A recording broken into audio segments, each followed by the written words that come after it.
Educational Communications and this station present Environmental Directions with Nancy Pearlman.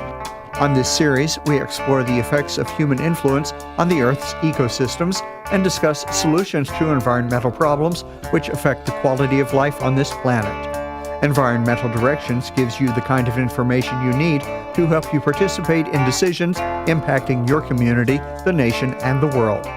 Now, here's your host, Nancy Pearlman. Hello, my guest is Kenneth Valpey, also known as Krishna Kshetra Swami. He is a fellow of the Oxford Center for Animal Ethics and is a research fellow of the Oxford Center for Hindu Studies. He's a visiting scholar in the Department of Cultural and Religious Studies at the Chinese University of Hong Kong and is an adjunct assistant professor in the Department of Religion at the University of Florida in Gainesville. He was also awarded the honor of being outstanding faculty member at the University of Florida. He's a member of the advisory board for Hinduism and Ecology Society based at the Oxford Center for Hindu Studies and is author of the book Cow Care in Hindu Animal Ethics. Welcome. It's a pleasure to have you with us. Thank you, Nancy. It's my pleasure to be with you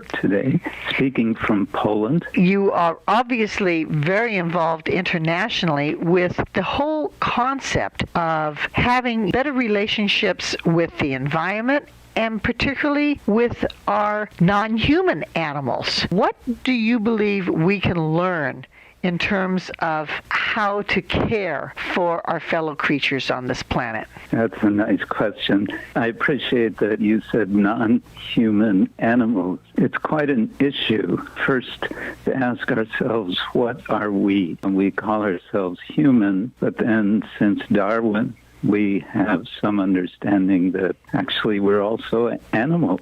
A lot of people don't realize that we're one of the 5 great apes, along with gorillas, chimpanzees, bonobos, and orangutans. Yes, that's a perspective that's become very prominent. But to answer your question, what can we learn specifically from Indian traditions that could help us in pursuing better relations with animals, and I would say a better way of living on this planet? It's a very big topic, but I might focus on 3 particular, somewhat technical terms. They're Sanskrit terms. One of them will be familiar to many of the listeners, and that is the word yoga. Very popular here in the United States, but It's actually more than an exercise routine for health. Exactly. It's much more than that. The second term, which may be familiar to some, is the word dharma. And a third term, which is becoming more known, is the word bhakti. This final term is sometimes translated as devotion. It's understood in Indian traditions to be the yoga of the heart, if you like. This is something I elaborate on in this book, Cow Care in Hindu Animal Ethics, taking cows as sort of the lens, the focus for thinking about our relations with animals in general. The Indic traditions, Hindu, Jain, Buddhism, are very concerned about our relationship to the animals to the point where most are vegetarians and do not believe in eating the animals. I know some Jains even will keep their faces covered so that insects and other little beings aren't swallowed. Exactly, yes.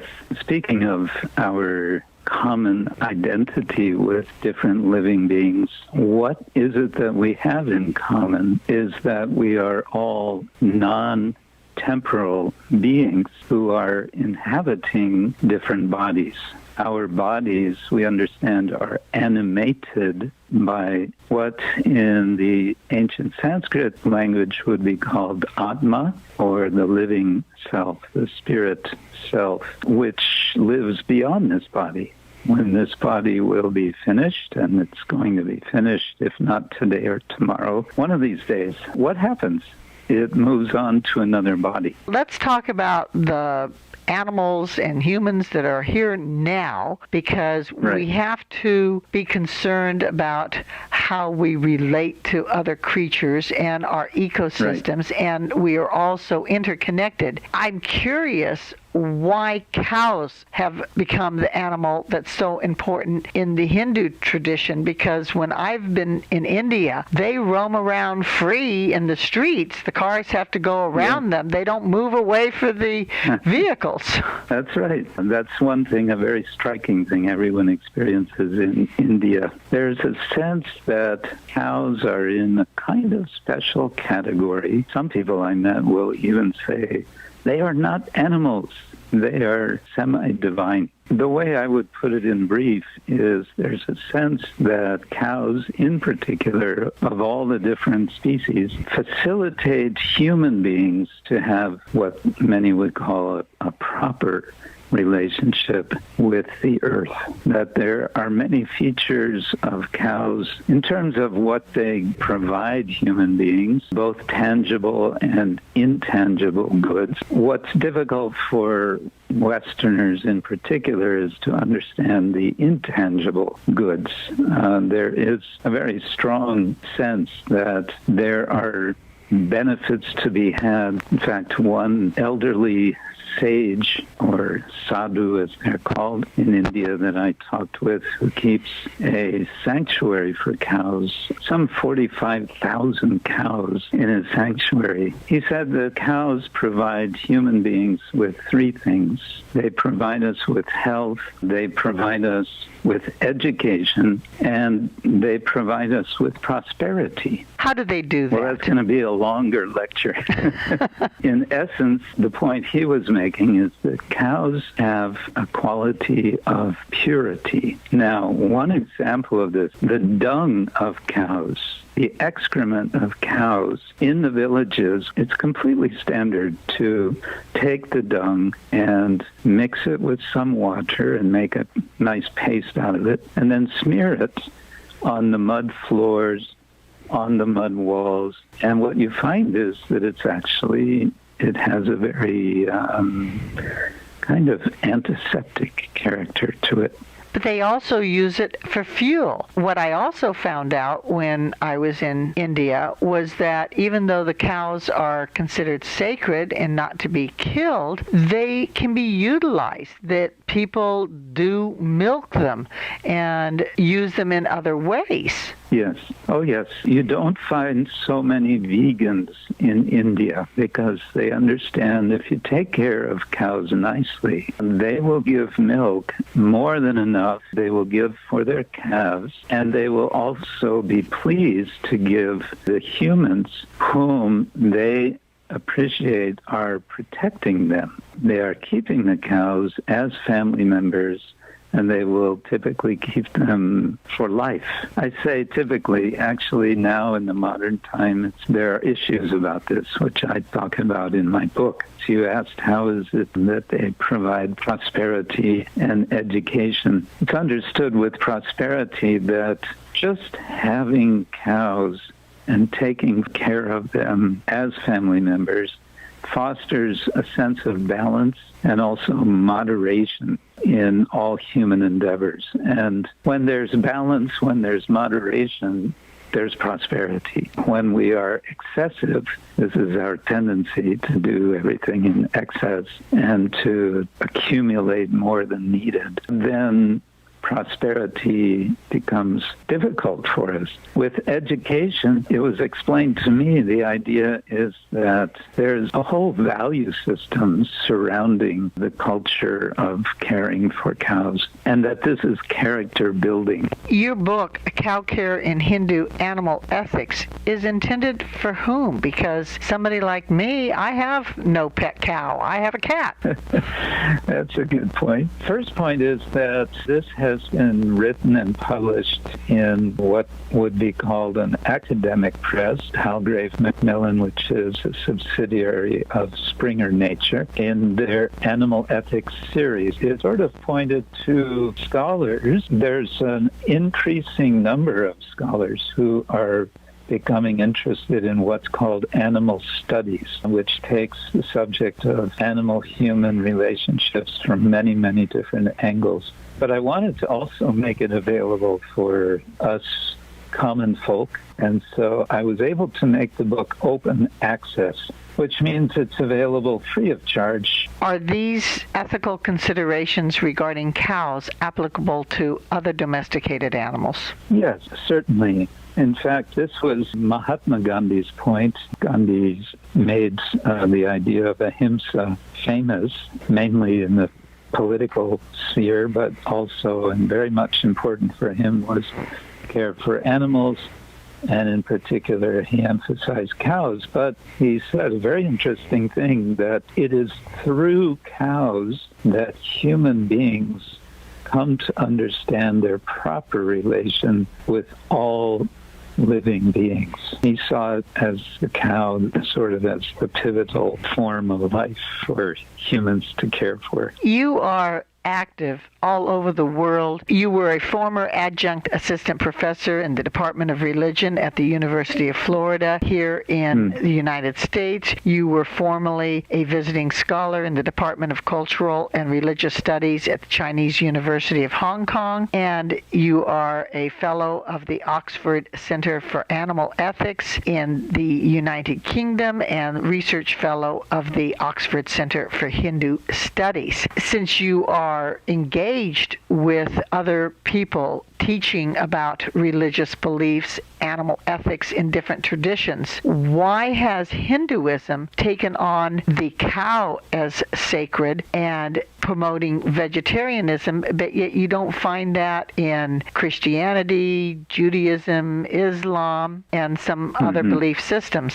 I haven't done a lot of study of the history of the so-called Abrahamic traditions. I've spent more time, I've been visiting India since several decades. Unlike in the West, where unfortunately, I must say, cows have disappeared into the massive feedlots, part of industrial agriculture, so-called. But in India, cows are just very much visible. And I think there's been a consistent sense throughout the tradition, and it goes all the way back to the most ancient text, the Rig Veda, which is at least 3,000 years old and most probably older, where cows are mentioned 700 times, and then up into modern times. There's a cohesion there of culture, which is specifically in this feature of daily life, that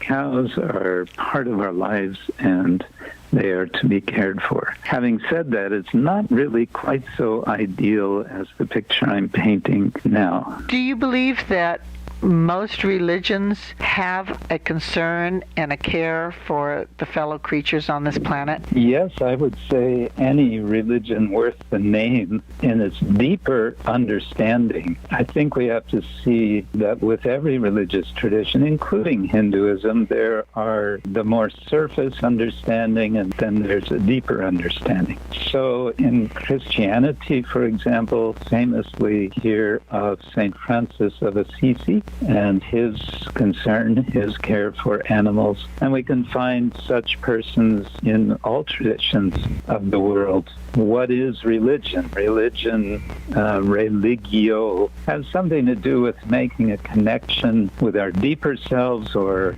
we like to say our higher selves, with this common basis. The deeper dimensions of religion naturally point in the direction of proper sense of interacting, relating with our fellow creatures.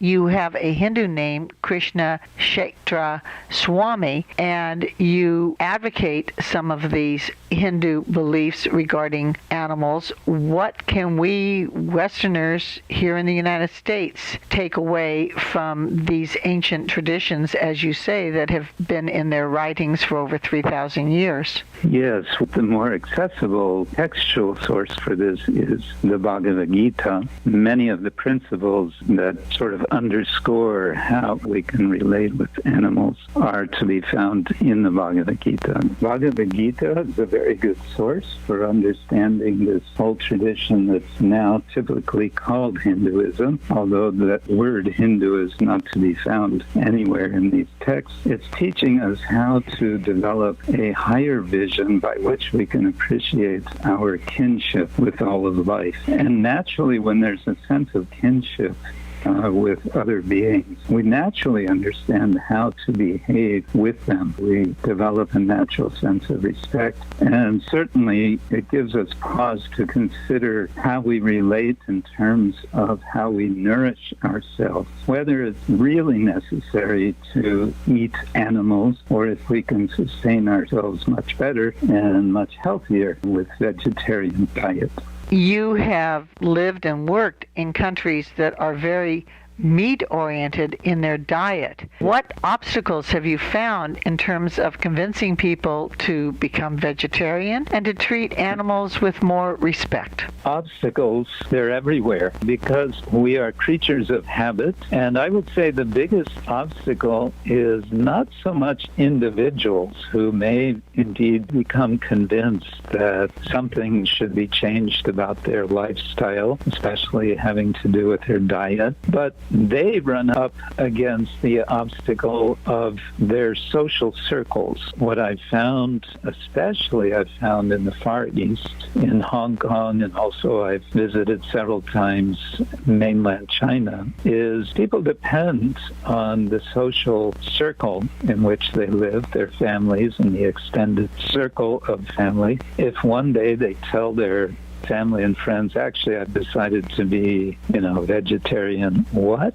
No, there's no way. That's not going to happen in our family. So that's something that I've found again and again. People are open to the really quite reasonable arguments to change, to make some significant changes in diet which respect animals, but then they run up against the family, and the family may not have access to the ideas, the reasoning, and they also have their friends and their families, and so on. So it goes. This is a challenge. You grew up in the United States, you've lived in India, you've worked in the United Kingdom, you're currently in Poland where we're talking internationally. What takes you around the world? Well, that's what Swamis do. I'm an itinerant monk, so to say. It's part of the tradition to kind of keep on the move. The rolling stone gathers no moss, as the saying goes. One of the ideas of the practice of this particular lifestyle is to sort of loosen the bolts, the tendency to be attached to a particular place and particular circumstances and so on, with the recognition that indeed it's all temporary and it's all going to be taken from us sooner or later, whether we like it or not. What is caring about animals have to do with the current concern over climate change? Yes, very good question, because it's a very much neglected question, unfortunately. We're all talking about limiting use of fossil fuels, and that's as it should be, but very little is being said about industrial agriculture, in particular animal agriculture, industrial animal agriculture, and its effect on the climate, both directly and indirectly. Animal ethics is really getting to the root of how to think about our relation to animals, by which then we start to make changes in that sphere. Issues are definitely interrelated. I want to thank you so very much for caring about animals and letting us know that regardless of what religion or belief system we have, we can still be very concerned about animals and treat them in a very respectful way. Thank you for being my guest. It's my pleasure. I have been speaking with Kenneth Valpey, who is author of Cow Care in Hindu Animal Ethics. I'm Nancy Pearlman. Thank you very much for joining us, and do tune in again next week. If you would like free information about these environmental issues, go to www.ecoprojects.org or call 310-559-9160. Environmental Directions with your host, Nancy Pearlman, is a community affairs program of the nonprofit organization Educational Communications and this station.